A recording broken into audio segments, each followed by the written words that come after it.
Mi nombre es Rubén Rodríguez Valderas, sacerdote de la Iglesia Católica, incardinado en la prelatura de la Santa Cruz y Opus Dei.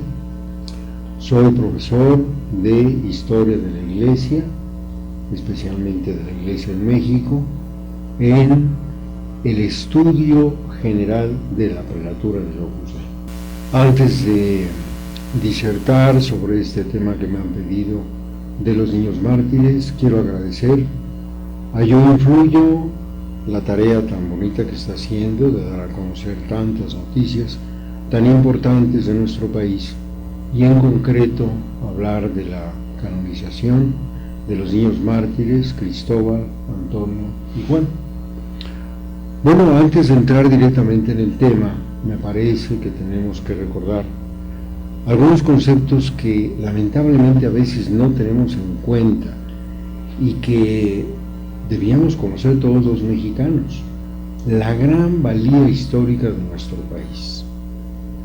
Quiero hablar de la importancia de la historia, de la Iglesia en México. La historia, ya lo dijo uno de los grandes intelectuales de la historia humana, Cicerón, la historia es la maestra de la vida, porque el ser humano es el único ser en toda la creación que tiene esa inquietud por conocer su pasado. ¿Quiénes fueron mis padres, mis abuelos? ¿Qué pasó el siglo anterior y antes? ¿Cuándo empezó la historia humana? Ningún perro, ninguna planta se plantea esas cosas tan importantes. Solamente el ser humano, por la inteligencia que Dios le ha dado. Entonces, el conocer nuestra historia nos da muchas luces, porque me ayuda a saber cuáles son mis raíces, de dónde vengo, quiénes fueron mis padres, mis abuelos, y entonces valoro todo lo que las generaciones anteriores han hecho por mí, y ahora yo estoy disfrutando del trabajo, del esfuerzo, del sacrificio de miles de generaciones. La historia humana lleva ya cuando menos 100.000 años y pues ha habido muchos seres humanos que han preparado el camino para que ahora yo venga a disfrutar de esta vida. Y por otra parte, la historia me ayuda a ser más responsable, porque yo me doy cuenta de que tengo que trabajar también, sacrificarme y esforzarme para dejar un mundo mejor a quienes vengan después, a nuestros hijos. Yo no tengo hijos de la carne, pero tengo hijos del Espíritu, y queremos dejar un mundo mejor para quienes vienen detrás de nosotros. Después, la historia de la Iglesia es especialmente apasionante, porque en ella confluyen, por una parte, la voluntad de Dios, que quiere que todos los seres humanos seamos santos, que nos identifiquemos con Cristo. Pero por otra parte, influye la libertad de cada uno. Cada uno de nosotros, en cuanto llega al uso de razón, decide si obedece a papá o no obedece a papá, si hace la tarea o no la hace, y por supuesto si quiero seguir los planes de Dios o no seguirlos. Y cuando se reúne la voluntad de Dios y la voluntad del ser humano, y se decide ese ser humano a seguir los planes de Dios, entonces nos encontramos con que aparecen en la vida humana santos. Santos esposos, santos novios, santos jóvenes, santos ancianos, santos niños, como es el caso que vamos a relatar ahora de Cristóbal, Antonio y Juan, y pues empezamos a llenar el mundo, empiezan los santos a llenar el mundo, y los que no somos santos, pero queremos serlo, empezamos a llenar el mundo de luz, de alegría, de paz, siguiendo las huellas de Cristo. La Iglesia, aunque es un proyecto que nació en la eternidad, en el corazón de Dios Padre, la salvación de todos los hombres, y es un proyecto que va a seguir hasta la eternidad. La Iglesia ya no se va a acabar nunca. Sin embargo, estamos ahorita en una etapa de la historia de la Iglesia en la que empezó hace apenas 2000 años, cuando Cristo nuestro Señor vino a la tierra, es Dios que se hizo hombre, para fundar la Iglesia, para dejar en el mundo una institución que brinde a todos los hombres los elementos necesarios para ser felices en la tierra y después para salvarse eternamente.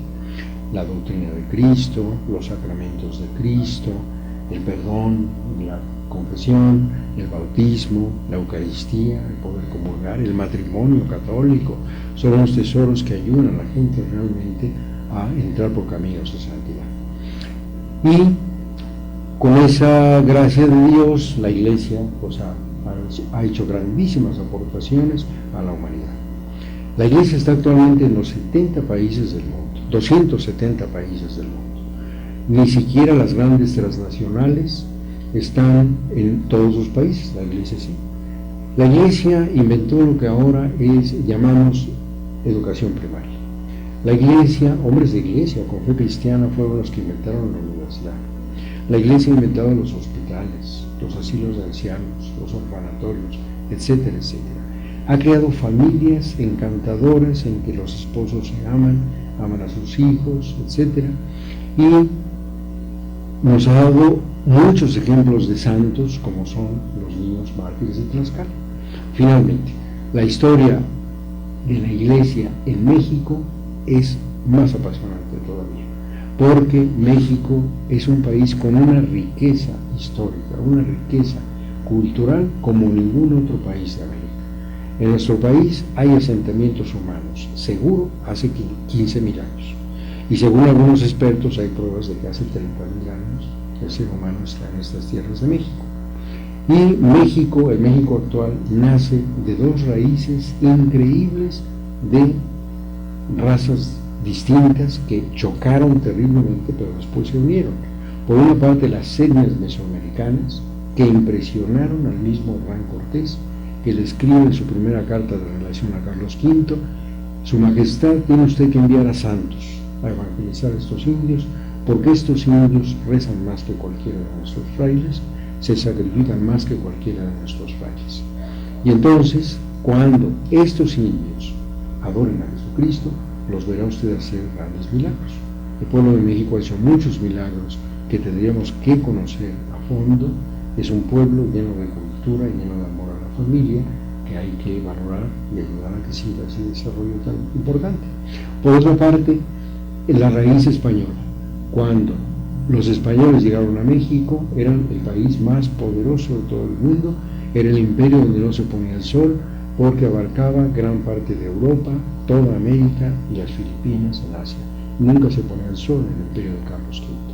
Bueno, pues en medio de esa historia, de esa riqueza, aparecen en el contexto de la historia de México y de América los tres niños mártires, Cristóbal, Antonio y Juan, de quienes hablaremos a continuación.